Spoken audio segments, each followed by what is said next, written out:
गा बावा गा, असा जिवंतपणी आपल्या पोराला कोण जाडते? भोसडीच्या तुला अभ्यास करताना नाही सुचला का बे? अबे साऱ्या सकाळपासून रिश्तेदाराचे फोन येतात तुझा पोरगा पास झाला का नापास झाला म्हणून.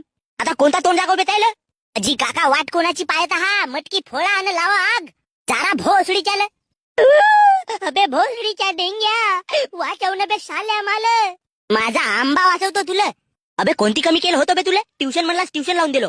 जी काकाजी हा ट्युशन मध्ये जाऊन लपडेबाजी करे. ते पाय हो. अबे माझी चड्डी फाटली तर मी शिव वापरलो आणि तुला साल्या नवीन कपडे घेऊन दिलो. अबे तुझ्यासाठी 2 भांड्या विकून तुझ्या ट्युशनचे पैसे भरत गेलो आणि तू भोसडीच्या त्या ट्युशन मध्ये जाऊन छिनालबाजी केलास. अगा बावा, मला एवढ्यानं कुत्र्यासारखा पेड चवलास तरी आता जिवंत जारणी जरुरी आहे का? अगा मी तुझा पोरगा हो न. भोकात गेला माझा पोरगा ना फोरगा. जी काकाजी लावा आग, मरू द्या साल्याला. अबे भोसडीच्या मित्र होस का दुश्मन? अबे माझी